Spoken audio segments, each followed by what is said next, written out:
आज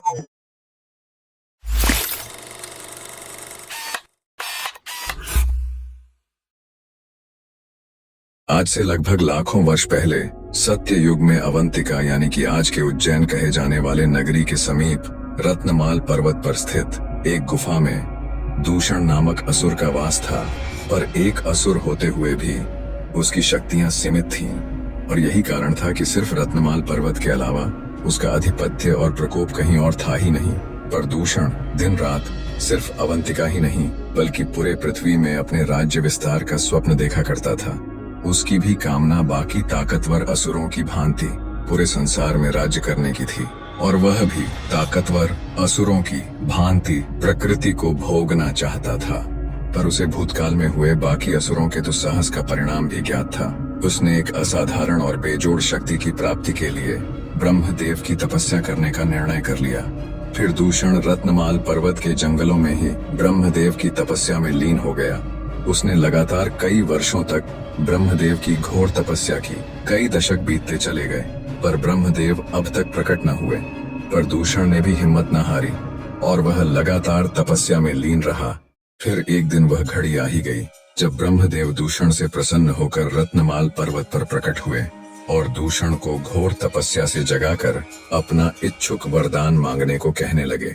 जिसके बाद दूषण ने ब्रह्मदेव को अपना अभिवादन देते हुए उनसे अपना मुंह मांगा वरदान देने के लिए वचनबद्ध करने लगा। जिसके बाद ब्रह्मदेव ने विवश होते हुए दूषण को मुंह मांगा वरदान देने का वचन दे बैठे। फिर यह सुन दूषण ने ब्रह्मदेव से त्रिदेवों के ही समान शक्तिशाली हो जाने का वरदान मांगने लगा। जिसके बाद ब्रह्मदेव आश्चर्यचकित हो उठे और उन्होंने इसे नामुमकिन बताया। जिसके बाद दूषण ब्रह्मदेव को वचनबद्ध होने की दुहाई देने लगा। फिर ब्रह्मदेव भी धर्म संकट में पड़ गए और साथ ही गहरी सोच में भी। काफी देर तक चिंतन करने के बाद ब्रह्मदेव ने दूषण को त्रिदेवों के ही समान अत्यंत ही शक्तिशाली हो जाने का वरदान दे दिया। पर साथ ही अपनी शक्ति का दुरुपयोग शिव भक्तों पर न करने की चेतावनी भी दे दी। जिसके बाद दूषण ने ब्रह्मदेव को किसी भी प्रकार का कोई परामर्श न देने की बात कहकर जोरों से ठहाके लगाता रहा। फिर यह सुन ब्रह्मदेव मुस्कुराते हुए रत्नमाल पर्वत से अंतर्धान हो गए। इसके बाद दूषण अपने गुफा में वापस आकर तपस्या से प्राप्त शक्तियों का इस्तेमाल करते हुए अंधेरे में डूबे हुए अपने गुफा को एक राजमहल में परिवर्तित कर सिंहासन में विराजमान हो गया और ठहाके लगाता हुआ अपनी मायावी ताकत से हजारों की संख्या में आसुरी योद्धाओं को उत्पन्न करने लगा। साथ ही दूषण उन विशाल आसुरी सेना को लिए अवंतिका नगरी समेत आसपास के सभी अलग अलग राज्यों पर एक भयावह हमला कर अपने राज्य का विस्तार करना शुरू कर दिया। उसने अपने हमले के दौरान अनगिनत राजाओं समेत उनके तमाम सैनिकों को बड़े ही क्रूर तरीके से मौत के घाट उतार दिया।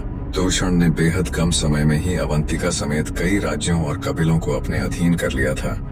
यहाँ तक कि उसकी शक्तियों से प्रभावित या भयभीत होकर पाताल लोक के कई असुर भी उसके साथ संधि कर चुके थे। समय के अनुसार दूषण का प्रभाव और ताकत इतना बढ़ चुका था कि उसकी नजर जिस राज्य पर पड़ जाती वहाँ के राजा बिना युद्ध लड़े ही भयभीत होकर अपना राज्य दूषण को सौंपकर अपनी जान बचाकर काफी दूर चला जाया करते। और जो राजा ऐसा न करते उनको दूषण युद्ध में परास्त कर मौत के घाट उतार दिया करता। साथ ही उनके राज्य समेत उनकी रानियों पर भी अपना अधिकार कर लेता। दूषण के इसी क्रूरता के कारण उसे सारा संसार काल के नाम से भी जानने लगा था। समय यूं ही बीतता गया और तमाम राज्यों को लगातार जीतने के साथ साथ अब उसकी नजर भगवान की पूजा पाठ कर रहे तमाम ऋषि मुनियों पर जाने लगी।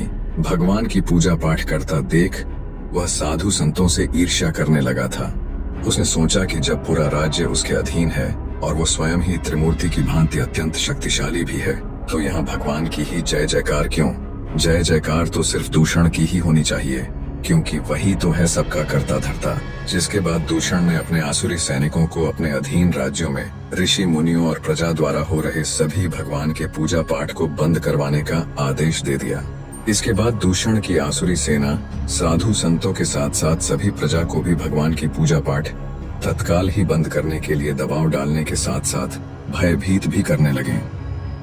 और जो इसका विरोध करता दूषण उसके समक्ष स्वयं ही आकर उसका काल बन जाता और उसे मौत के घाट उतार देता। ये सिलसिला यूं ही कई महीनों तक ऐसे ही चलता रहा। जिसके बाद दूषण अपने अधीन राज्यों में भगवान की पूजा पाठ और यज्ञ को पूरी तरह से बंद करवा चुका था, जिसके बाद उसकी छाती काफी चौड़ी हो चुकी थी और उसका आत्मविश्वास जोरों से ठाके लगाए जा रहा था। पर वहीं दूसरी तरफ अवंतिका नगरी में ही 4 ब्राह्मण भाई, जो कि महादेव के परम भक्त थे, उन्होंने महादेव की पूजा पाठ और यज्ञ बंद नहीं की, बल्कि दूषण समेत उसकी आसुरी सेना से बिना डरे उसके नाक के नीचे ही अपने पूजा पाठ और यज्ञ को यूं ही जारी रखे हुए थे। दिन यूं ही बीतते गए और एक दिन दूषण को उसके गुप्तचर द्वारा उन 4 ब्राह्मण भाइयों के द्वारा हो रहे महादेव के पूजा पाठ एवं यज्ञ के बारे में पता चला, जिसके बाद वह गुस्से में आग बबूला हो उठा। फिर उसने ब्रह्मदेव के वरदानी शर्त को ध्यान में रखते हुए अपने कुछ आसुरी सैनिकों को, उन 4 शिव भक्त भाइयों को तत्काल ही महादेव की पूजा पाठ और यज्ञ को सिर्फ रुकवाने और कड़ी चेतावनी देने का आदेश दे दिया।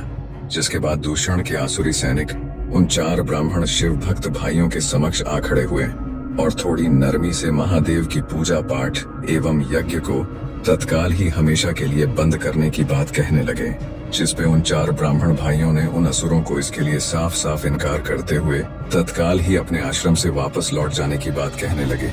जिसके बाद दूषण के आसुरी सैनिक विवशता पूर्वक वहां से वापस रत्नमाल पर्वत की ओर लौट गए। और यहाँ जब आसुरी सैनिक दूषण के समक्ष असफल होकर लौटे और उसे सारी बात बताने लगे, तो दूषण के क्रोध का ठिकाना न रहा। वह पूरी तरह से तिलमिला उठा, जिसके बाद उसने उन 4 शिव भक्त ब्राह्मण भाइयों को मौत के घाट उतारने का मन बना लिया और अपनी धारदार तलवार लिए वह जैसे ही अपने महल के बाहर निकला कि अचानक उसे महादेव की एक आकाशवाणी हुई, जिसमें महादेव ने उसे यह गलती न करने की चेतावनी देते हुए इतना कहकर महादेव अंतर्धान हो गए। जिसके बाद दूषण एक गहरी चिंता में पड़ गया और कुछ क्षण वहीं रुककर सोचने लगा। फिर उसने सोचा कि वो तो स्वयं भी त्रिदेवों के समान ताकतवर है, तो फिर एक त्रिदेव से ही क्यों डरना। जिसके बाद दूषण जोरदार हुंकार भरते हुए अवंतिका नगरी की ओर निकल पड़ा। और यहाँ अवंतिका में 4 शिव भक्त ब्राह्मण भाई महादेव के यज्ञ में लीन हुए बैठे थे कि तभी वहाँ अति क्रोधित दूषण का आगमन होता है और 4 ब्राह्मण भाइयों को महादेव की पूजा पाठ तत्काल ही बंद करने की चेतावनी देने लगता है। जिसके बाद 4 ब्राह्मण भाई दूषण को एक कदम भी आगे न बढ़ने और साथ ही वापस लौट जाने की बात कहने लगते हैं। फिर इतना सुनते ही दूषण का क्रोध सब्र के बांध को तोड़ता हुआ फूट पड़ता है और फिर दूषण अपनी धारदार तलवार लिए 4 ब्राह्मण भाइयों पे टूट पड़ता है। दूषण जैसे ही अपनी तेजधार तलवार घुमाए अति तीव्र गति से 4 ब्राह्मण भाइयों के ऊपर प्रहार करने वाला होता है कि तभी अचानक उनके मध्य धरती कांपने लगती है और बेहद तीव्र गति से धरती वहीं फट पड़ती है, जिससे कि दूषण झटके खाता हुआ काफी दूर जा गिरता है। और यहाँ धरती का सीना छीड़कर महादेव महाकाल का रूप लिए धरती से बाहर निकलते हैं और एक जोरदार गर्जना भरते हैं, जिन्हें देख दूषण थड़ थड़ कांपने लगता है। महाकाल के इस प्रलयनकारी रूप को देख दूषण समझ जाता है कि हो न हो ये स्वयं महादेव ही हैं। जिसके बाद दूषण अपने वरदानी शक्ति का इस्तेमाल करते हुए लाखों की संख्या में आसुरी योद्धाओं को प्रकट करने लगता है। जिसके बाद तमाम आसुरी योद्धा महाकाल के ऊपर घात लगाते हुए एक साथ में टूट पड़ते हैं। पर महाकाल के प्रचंड प्रहार के समक्ष दूषण के लाखों आसुरी योद्धा भी कम पड़ने लगते हैं। महाकाल बेहद तीव्र गति से अपने त्रिशूल से ही तमाम असुरों को मौत के घाट उतारने लगते हैं। महाकाल के प्रचंड प्रहार से पूरी आसुरी सेना के साथ साथ धरती भी थर्रा उठती है। यह देख दूषण काफी क्रोधित पर भयभीत भी होने लगता है, पर फिर भी दूषण हिम्मत नहीं हारता, बल्कि वह अपनी वरदानी शक्ति का इस्तेमाल करते हुए तमाम असुरों को महाकाल के समक्ष प्रकट करता जाता है, जिन्हें कि महाकाल मौत के घाट उतारते ही जाते हैं। कई असुर तो महाकाल को देख थड़-थड़ कांपते हुए अपनी जान बचाकर अलग अलग दिशाओं में भागने लगते हैं, पर ज्यादातर असुर महाकाल के हाथों मारे ही जाते हैं। काफी समय तक युद्ध यूं ही चलता रहा, परंतु कुछ क्षण के बाद धीरे धीरे दूषण के सभी मायावी आसुरी सेना पूरी तरह से महाकाल के द्वारा समाप्त हो चुके थे। साथ ही दूषण की वरदानी शक्ति ने भी अब असुरों को लगभग प्रकट करना बंद ही कर दिया था, पर फिर भी दूषण का अहंकार अब तक शेष रह गया था। जिसके बाद दूषण ने कोई और मार्ग न देखते हुए महाकाल से स्वयं ही टकराने का मन बना लिया और फिर दूषण गरजता हुआ अपनी धारदार तलवार लिए महाकाल पे टूट पड़ा और महाकाल पे अपने तलवार से जोरदार प्रहार करने लगा।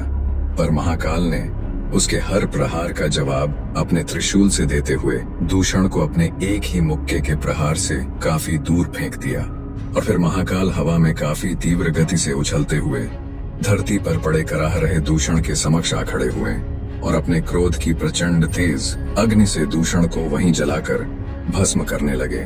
फिर कुछ क्षण के बाद दूषण का शरीर पूरी तरह से भस्म के रूप में परिवर्तित हो चुका था, जिसे कि महाकाल ने अपने पूरे शरीर में सुसज्जित कर लिया। दूषण के शरीर के भस्म को सुसज्जित करने के कुछ क्षण के बाद ही तीव्र क्रोधित महाकाल शांत होते हुए महादेव के रूप में वापस से आने लगे, जिसके बाद चारों शिव भक्त ब्राह्मण भाइयों ने महादेव के समक्ष आकर उन्हें अपना अभिवादन और आभार जताया। साथ ही महादेव व महाकाल की जय जयकार लगाते हुए उन्हें अवंतिका नगरी में ही सदैव के लिए बस जाने के लिए प्रार्थना करने लगे।